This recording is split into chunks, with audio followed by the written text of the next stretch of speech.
কিন্তু যেখান থেকে এগুলো উদ্ধার করা হয়েছে এ সমস্ত মজুতকারী বা কালোবাজারি অথবা অনলাইনে তেল কালোবাজারের যে চক্র এ বিষয়ে যদি কথা বলতে চাই, একটা ভালো অ্যাটমসফিয়ার বজায় রাখার জন্য আমরা কেউ কোনো রাজনৈতিক দলের কথা বলবো না।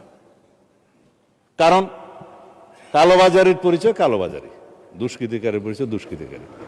যদি অতীতের মতো আমরা আগের কালচারে ফেরত যাই, যে আপনার রাজনৈতিক দলের এই কর্মী করেছে, বিরোধী দলের এটা করেছে, অমুক এটা করেছে, সেই কালচার তো আমি যেতে চাই না মাননীয় স্পিকার। সুতরাং আমরা এখানে দোষারোপের কোনো রাজনীতি দেখছি না। ধন্যবাদ জানাই মাননীয় বিরোধী দলের নেতাকে যে আপনি আলাপ আলোচনা করতে চেয়েছেন সরকারি দল বিরোধী দল মিলে, যদি কোনো রকমের সংকট হয় এবং সেই ক্ষেত্রে জাতীয় ভিত্তিতে জাতীয় ইস্যুতে সবসময় আমরা এক থাকব।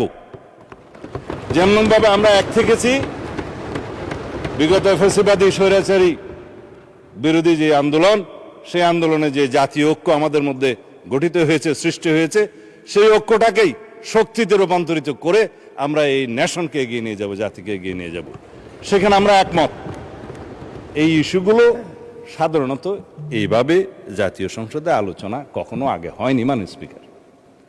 আমার অন্তত সংসদীয় রাজনীতির ইতিহাস আমি দেখেছি বিগত দিনে কোনো সেশনে একটা বা দুইটার বেশি মুলতবি প্রস্তাবও আলোচনা হয়নি। 68 বিধিতে খুব রেয়ার আলোচনা হয়েছে। কিন্তু আমরা এই জাতীয় সংসদের আলোচনাকে অর্থবহ করতে চাই। এই আলোচনাটাকে শুধুমাত্র আলোচনায় টকড আউট করে দিতে চাই না। এখান থেকে যদি কোনো সলিউশন বেরিয়ে আসে সেটা আমরা গ্রহণ করব এবং মন্ত্রণালয়ের সেটা আমরা এক্সিকিউট করব।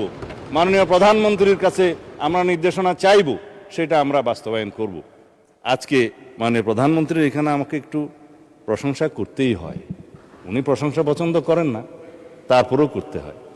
তিনি যদি দিক নির্দেশনা না দিতেন, আইনশৃঙ্খলা বাহিনী সহ এবং স্থানীয় পর্যায়ের জেলা পর্যায়ের ডিসি, এসপি এবং যারা পেট্রোলিয়াম সেক্টরে কাজ করে তারা সহ যদি মাঠ পর্যায়ে সবাই তদারকি না করত, তাহলে বড় ধরনের বিশৃঙ্খলা হতে পারত।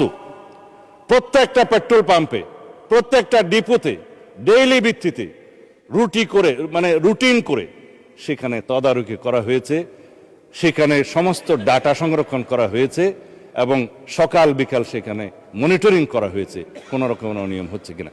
তারপরেও কিছু কিছু অনিয়ম হয়েছে, কারণ যেখানে দ্রব্যমূল্য কম থাকে সেই দ্রব্যটা মজুত করার, পাচার করার এবং অপচয় করার একটা প্রবণতা এটা হিউম্যান বিইং এর মধ্যে থাকে।